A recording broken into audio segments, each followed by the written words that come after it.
ме описва най-добре е, че аз съм нещо като културен мелес, защото съм прекарала половината си живот в България, в София, и другата половина в Канада, най-вече в Торонто и тази част на Канада.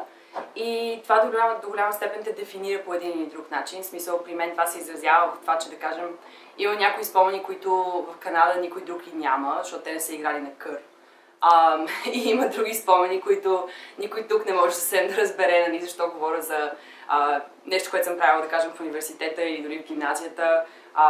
Пример за това е, че в Канада много така е развито в гимназията, съвсем в началото на гимназията, в 9-ти клас, да започнеш да развиваш умения за търсене на работа, например.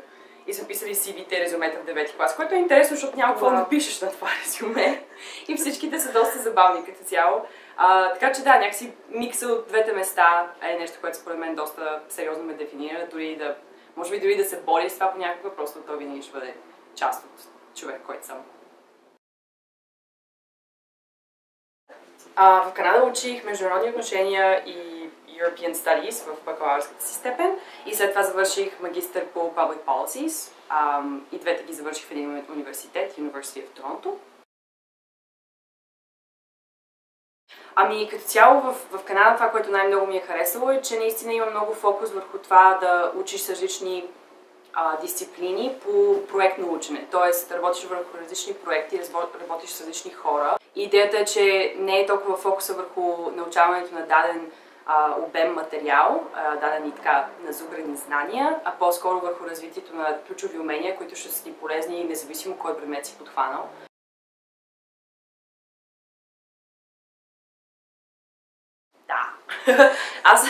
Аз съм голям фен на Канада, така че абсолютно смятам, че има. Канадците са много такива скромни хора, така че не се чува много за нещата, които са успели да направят в кратката си история. Естествено има и още по какво да поработят, но образованието е нещо, което наистина има много така научени уроци. Едно от главните неща, които също правят много силно впечатление в Канада е, че мултикултуризма като цяло е нещо много по-внедрено в цялостния живот, като общо за всички, но и за децата. Идеята е, че просто там, отивайки в това общество, ти се чувстваш, че можеш да допринесеш с това, което идваш, а не, че трябва да го изтриеш, забулиш или забравиш. Заедно в час. Накратко. Да използвам по-друга дума, аз се преместих, тъй като не мога да кажа, че съм живяла 13 години с идеята, нали, постоянната някакъв вид връщане. Идвала съм си до България често, никога не съм прекъсвала тази връзка, но просто имаше един момент, в който така бях на нещо като кръстопът и опциите пред мен бяха по-сигурни, а пък на мен ми се искаше нещо, което ме кара да забравим работните часове. Исках нещо, което да ме кара наистина да съм сигурна, че труда, който аз полагам, отива за нещо, което е важно за други хора, които може би нямат достъп до много от нещата, които аз съм имала и съм черпила доста през живота си. И затова изникна възможност с Заедно в час. Аз просто я видях много спонтанно, тъй като следях Заедно в час, доста активно по социалните мрежи. Да, подадох за позицията и всичко малко бързо стана.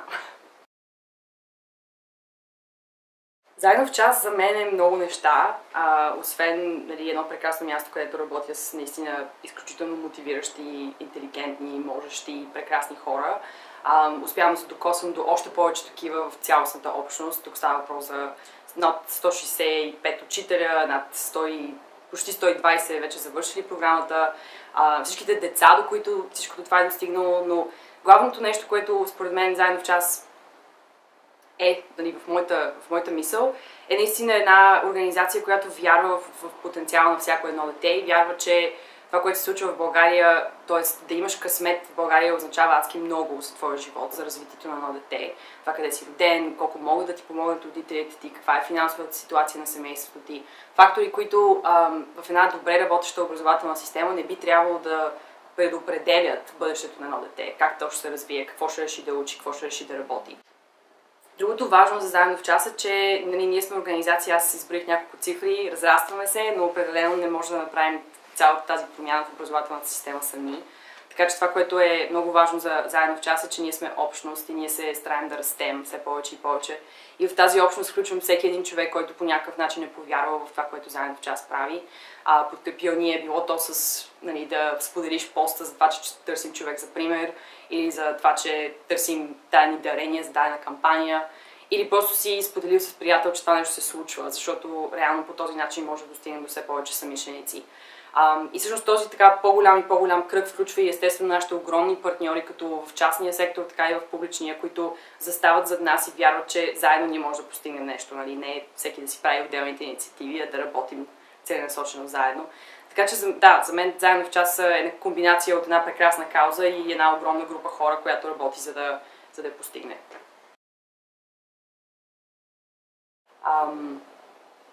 Аз съм тук от едва година, така че ми е трудно да кажа, че вече имам принос. Но се надявам и се смятам и се така работя върху себе си, за да могат тези неща да бъдат моя принос.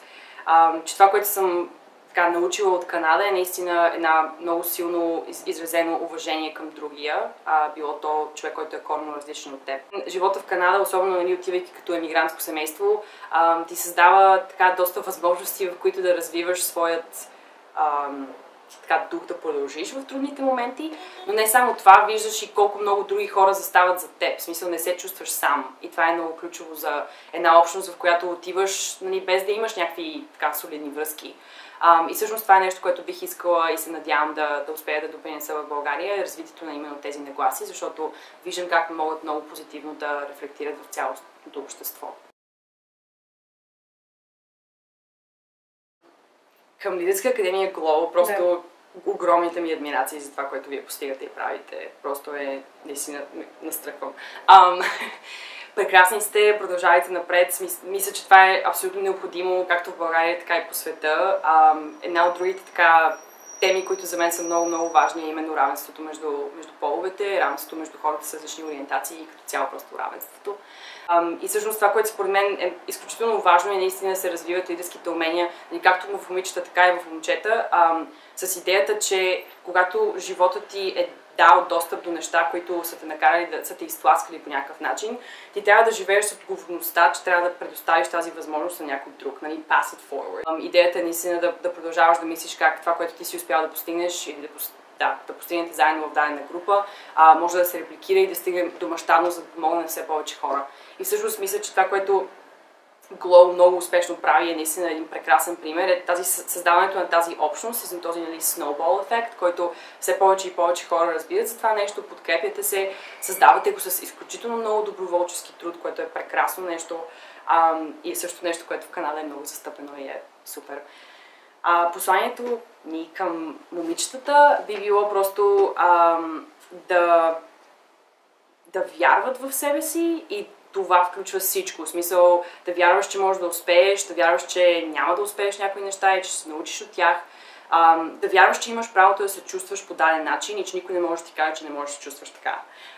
Това се сеща прекалено често в българския контекст, където дори го чувам, нали, момиченци и момченци са в парка и момчето дразни момичето и някой казва, ма той го прави, защото те харесва. И това са неща, които трябва всички да се борим срещу тях, защото това са малките нагласи, които накрая довеждат до едни много страшни статистики.